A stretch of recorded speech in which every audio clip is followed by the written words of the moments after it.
경제학자들이 분석한 행복의 조건. 흔히 행복에 관한 연구는 심리학이나 정신분석학의 연구 주제로 알려져 있기 때문에 경제학자들이 행복을 연구하는 것이 이상하게 보일 수도 있다. 그러나 19세기와 20세기 초 신고전학파 경제학자들의 대부분은 자신들을 효용주의자라고 부를 만큼 행복은 경제학의 핵심적인 연구 주제였다. 오늘날 경제학 교과서의 소비자 이론의 기초는 바로 행복에 대한 연구에서 비롯된 것이다. 자, 오늘은 경제학이라는 조금 특별한 렌즈로 우리 인생의 가장 큰 질문 중 하나의 답을 한번 찾아볼까 합니다. 바로 이 질문이죠. 과연 돈으로 행복을 살 수 있을까?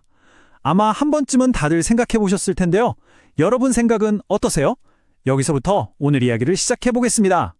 사실 전통 경제학의 대답은 아주 간단하고 명쾌했습니다. 바로 그렇다. 네, 돈이 많을수록 더 행복해진다는 거, 이게 아주 오랫동안 경제학의 기본 전제였어요. 자, 그럼 이 생각은 어디서부터 시작됐을까요? 거슬러 올라가 보면 제러미 벤담 같은 초기 경제학자들이 나옵니다. 이 사람들은 인간의 만족감, 그러니까 효용을 최대로 끌어올리는 게 바로 경제학의 최종 목표라고 봤던 거죠.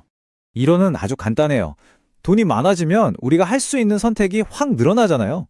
더 좋은 차를 살 수도 있고, 더 넓은 집, 더 맛있는 음식을 먹을 수도 있죠. 이렇게 선택지가 넓어지니까 당연히 만족감, 즉 효용이 커질 수밖에 없고, 이게 바로 행복으로 이어진다, 이렇게 본 겁니다. 아주 직관적이죠? 근데 진짜 흥미로운 건 이게 그냥 옛날 이론으로 끝나는 게 아니라는 거예요. 최근 데이터들을 봐도 이 관계가 꽤 뚜렷하게 나타나거든요. 영국에서 수천 명을 대상으로 한 연구를 보니까 소득이 높을수록 정신건강도 좋아지는 게 딱 보이더라고요. 특히 복권 당첨처럼 갑자기 큰 돈이 생기면 행복감이 그냥 폭발하는 거죠. 여기서 진짜 재밌는 포인트가 하나 있어요. 똑같은 액수라도 그냥 물려받은 유산보다 내가 직접 산 복권이 당첨됐을 때 느끼는 행복감이 훨씬 더 컸다고 합니다. 신기하죠? 하지만 이야기가 이렇게 단순하게 끝나면 재미없겠죠. 경제학자들이 데이터를 더 깊이 파고들다 보니까 어느 순간부터 돈이 늘어나도 행복이 더 이상 늘지 않는 그런 결정적인 전환점을 발견하게 된 겁니다. 바로 이게 그 유명한 이스털린의 역설입니다. 1974년에 리처드 이스털린이라는 학자가 발견한 건데요. 뭐냐면 일단 먹고 사는 기본적인 문제가 해결되고 나면 그 다음부터는 소득이 아무리 늘어도 행복지수는 딱히 올라가지 않더라는 거예요. 비유하자면 물잔이 이미 가득 찼는데 계속 물을 부어봤자 그냥 넘쳐 흐르기만 하는 것과 같다고 할 수 있겠죠? 그렇다면 그 한계점, 그 가득 찬 물잔의 높이는 과연 어디일까요? 도대체 얼마를 벌어야 충분하다고 말할 수 있는 걸까요? 당연히 과학자들도 이 질문의 답이 궁금했겠죠. 그리고 연구 결과는 놀라울 정도로 구체적인 숫자를 딱 짚어냈습니다. 바로 연봉 7만 5천 달러. 요즘 환율로 계산하면 우리 돈으로 약 1억 원 정도 되겠네요. 이 지점을 넘어서면 소득이 더 늘어난다고 해서 우리가 일상에서 느끼는 그런 소소한 행복감, 즉 감정적 웰빙이 더 이상 크게 나아지지는 않는다는 게 밝혀진 거죠. 자, 근데 문제는 여기서 끝나지 않습니다. 돈의 절대적인 액수보다 어쩌면 우리의 행복에 더 큰 영향을 미치는 것, 바로 비교라는 아주 무서운 함정이 기다리고 있거든요. 사촌이 땅을 사면 배가 아프다. 이 속담 다들 아시죠? 이게 그냥 하는 말이 아니라 아주 핵심적인 경제 원리를 담고 있습니다.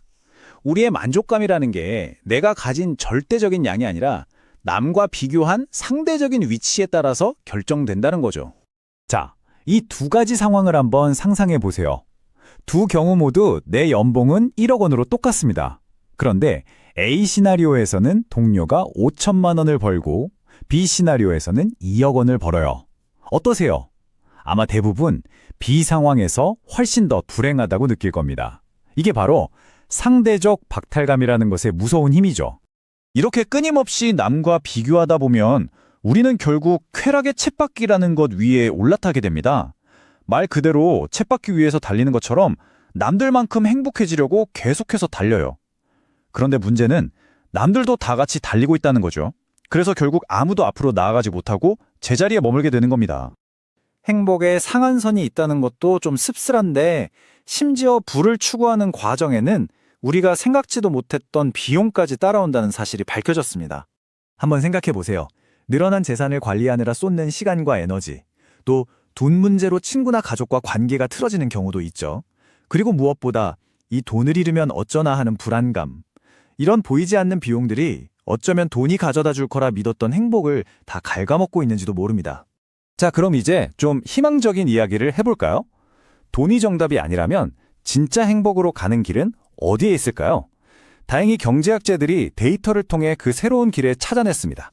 연구 결과는 아주 명확해요. 단순히 연봉을 높이는 것보다 훨씬 더 효율적으로 행복해질 수 있는 3가지 투자 전략이 있다는 겁니다. 첫째, 비교의 대상을 바꾸는 거예요. 남이 아니라 어제의 나와 비교하는 거죠. 둘째, 금방 낡아버릴 물건 대신에 평생 기억에 남을 경험에 돈을 쓰는 겁니다. 마지막으로 그 어떤 금융상품보다 든든한 보험, 바로 가족이나 친구 같은 좋은 인간관계에 투자하는 것, 이 3가지입니다. 이 모든 경제학적 분석을 따라가다 보면 정말 놀랍게도 아주 강력한 하나의 결론에 도달하게 됩니다. 바로 동양의 오랜 지혜가 최신 경제학 데이터로 증명되는 그런 순간을 마주하게 되죠. 바로 안분지족이라는 개념입니다. 이게 단순히 그냥 만족하고 살아라 이런 체념적인 이야기가 절대 아니에요. 오히려 경제학적으로 보면 내가 가진 자원을 활용해서 만족감, 즉 효용을 최대로 끌어올리는 가장 똑똑하고 합리적인 선택이라는 겁니다. 수많은 데이터를 분석한 경제학자들이 찾아낸 가장 효율적인 행복의 길인 셈이죠. 그래서 오늘 이야기의 마지막, 여러분께 이 질문을 던지면서 마무리할까 합니다. 혹시 더 많은 돈을 벌기 위해서 정작 행복해질 수 있는 소중한 기회들을 놓치고 있지는 않으신가요? 한 번쯤 생각해볼 문제인 것 같습니다. 자, 행복으로 가는 길, 삶을 풍요롭게 만드는 9가지 지혜. 서두르지 말고 천천히 가라. 숨가쁘게 달려가는 세상 속에서 잠시 멈춰 서서 생각하는 여유를 가져라. 숨을 고르고 주변을 돌아보는 시간 속에서 우리는 새로운 힘을 얻고 앞으로 나아갈 방향을 찾을 수 있다. 생각은 삶의 나침반이 되어 우리를 올바른 길로 인도한다. 노는 시간을 아까워하지 마라. 노는 것은 단순한 시간 낭비가 아니다. 즐겁게 뛰어놀고 웃고 떠드는 시간 속에서 우리는 스트레스를 해소하고 활력을 되찾는다. 노는 시간은 몸과 마음을 젊게 유지하는 비결이며 창의적인 아이디어를 떠올리는 원천이 된다. 책을 펼쳐 지혜의 샘을 마셔라. 독서는 세상을 이해하고 삶의 지혜를 얻는 가장 좋은 방법이다. 책 속에는 수많은 사람들의 경험과 지식이 담겨 있으며 우리는 그들의 이야기를 통해 세상을 배우고 성장한다. 책은 우리의 마음을 풍요롭게 하고 생각의 폭을 넓혀준다. 사랑을 나누고 사랑받는 기쁨을 누려라. 사랑은 신이 인간에게 준 가장 큰 선물이다. 사랑하는 사람과 함께하는 시간은 우리 삶을 더욱 풍요롭고 의미 있게 만들어준다. 사랑을 통해 우리는 서로를 이해하고 위로하고 지지하며 함께 성장해 나간다.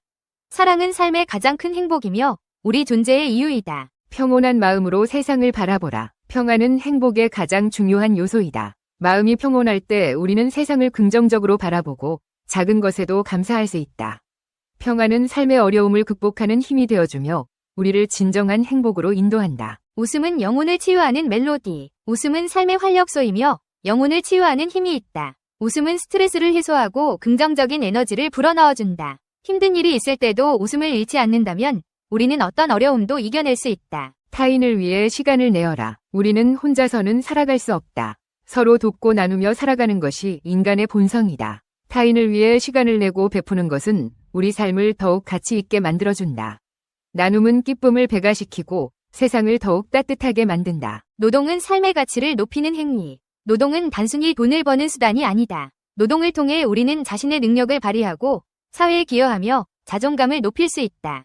노동은 우리 삶의 의미와 목표를 부여하며 성공으로 가는 길을 열어준다. 자선은 천국으로 가는 열쇠. 자선은 물질적인 도움을 넘어 따뜻한 마음을 나누는 행위이다. 자선을 통해 우리는 어려운 이웃에게 희망을 주고 세상을 더욱 아름답게 만들 수 있다.